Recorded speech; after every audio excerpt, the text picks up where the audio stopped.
Hello, and welcome back to the story of Lieutenant Colonel Bob HANSEN. I'm Bob von Bargen, President Emeritus of the Armed Forces Heritage Museum. In this episode, you will learn more about the formation flying techniques used during the Second World War in Europe. It will conclude with an inspirational story of volunteerism, as practiced by Bob after his retirement from active duty. Let us join Chief Master Sergeant retired Larry Lowndes as he continues his interview with Colonel HANSEN. When you came back, just how did they approach the field and land? Was there a procedure for that? We came over the runway in squadron formation, and the low squadron would start its field off. That would be 9 or 12 airplanes, and the rest of the squadron, squadrons of the group would make a 360 and come back over the runway, and then the next squadron would peel off, and then the next squadron would peel off. So disabled aircraft had priority then? Oh yes. When you first came over? Disabled and injured on board. Injured on board. Yeah, you have different colored flares for that to let them know. But if you had injured on board, that was the #1 priority. As lead crew, did you have any recognition for being lead crew when it comes to promotions and things like that? Well, as a lead pilot, I was promoted earlier than a lot of the other. I was promoted from first lieutenant to captain at an early time. And a lot of the aircraft commanders or pilots finished all of their missions as first lieutenants. But if you were a lead crew like I was, I was a captain.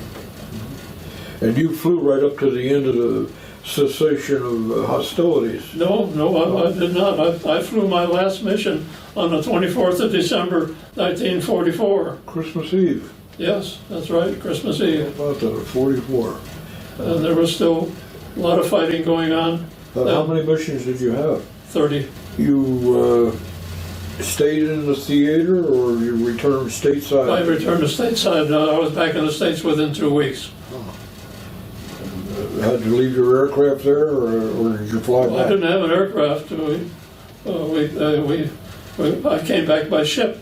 Oh, okay. You recall anything? Like I said, I was back in the States within 2 weeks.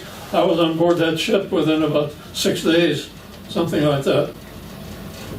That was, and the ship itself was the former USS Manhattan, which was a busy passenger liner before the war started. The Coast Guard operated it and was renamed the USS Wakefield. Okay. But coming back from Europe, the ship wasn't fully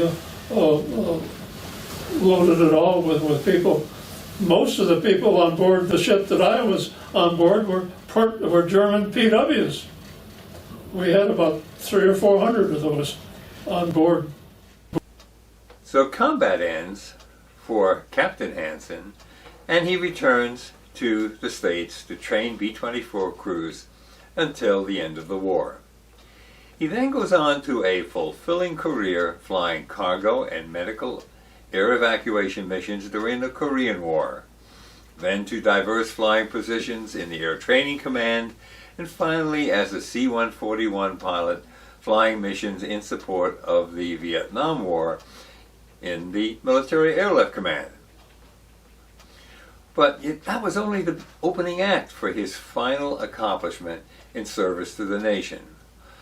Although retired, Bob volunteered to manage the founding of a retiree support program at McGuire Air Force Base.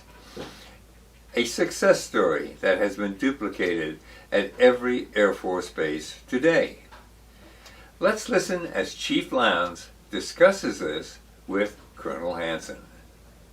Easily remembered.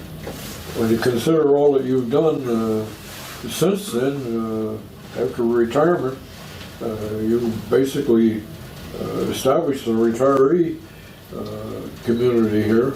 Well, I was in the first group that really got the retiree activities program functioning like we thought it needed to function.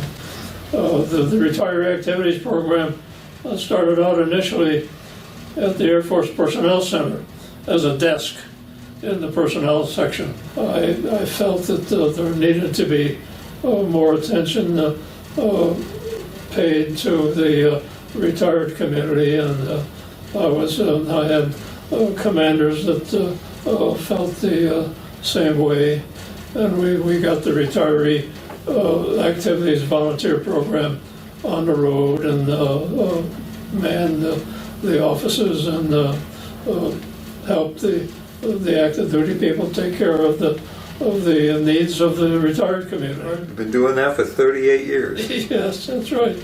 Yeah. It was something that I felt very strongly about. Let's find what we can do for the retirees, and the retiree activities program is actually established by an Air Force directive. Would it be correct to say that the program is uniformly administered throughout the Air Force? It is now, yes. Yep. That's good. That's good. And you were quite instrumental in that, I'm sure. Yep. Well, right now there's around 90 retiree activities offices throughout the Air Force. Almost every base has a retiree activities office. Bob HANSEN, a remarkable man. Can you imagine 38 years doing virtually a full-time job in volunteer status? That's right, without pay.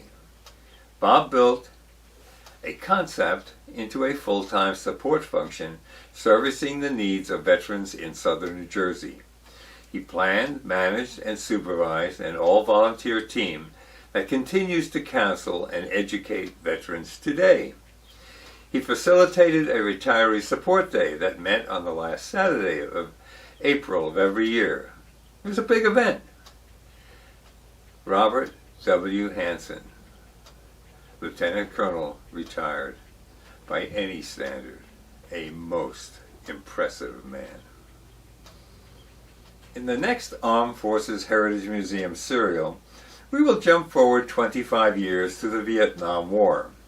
Retired Air Force Lieutenant Colonel Arthur Cavello will relate his experience as a forward air controller flying in a small plane and providing combat support and tactical intelligence for troops on the ground. The experiences of these brave aviators has been basically untold. Stay tuned.